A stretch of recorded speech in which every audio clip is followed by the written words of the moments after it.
How to use layers on Squarespace.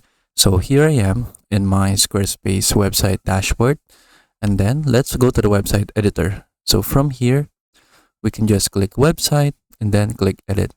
So now I'm in my Squarespace website, and then for example, I'll add a blank section right here, and then let's add some blocks. So for example, let's add a text block, and then I'll just enter a sample text like that. Then we can add some more blocks. We can add this image block right here, and then let's add this image. We can add more blocks. For example, let's add a button, and then let's add another block. For example, let's add a shape, and then for example, I'll make this a circle shape like that. Now that we have the blocks right here, or the elements, we have a feature right here in Squarespace called layers. So it is this one. It is this layers icon beside your add block.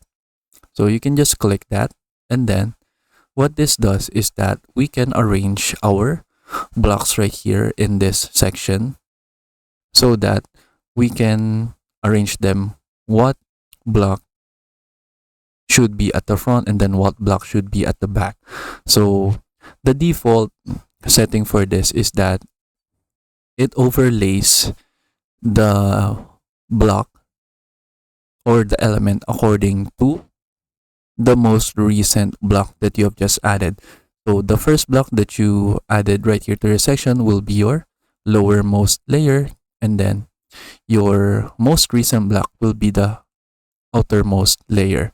So as you can see, the text block is at the very back of the layers right here, and then as you can see, it overlaps, or the other blocks overlap the text block right here. But for example, if you want the text block to be appearing in front of all of the other blocks right here, you can just move it right here at the top.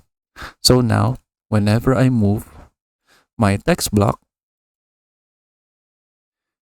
it should now overlay or overlap all of the other blocks right here, or all of the other elements. So for example, let's make the text color into a different color.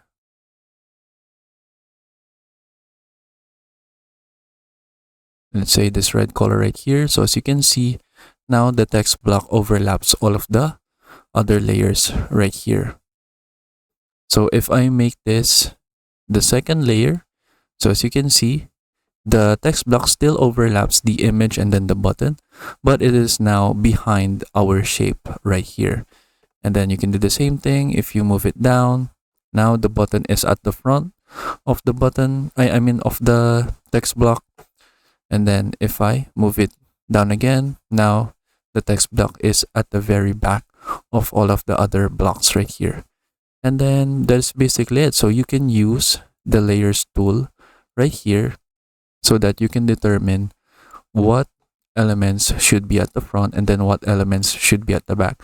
So this is a very helpful tool if you are designing your website and then you want your design to have some overlap with other blocks right here.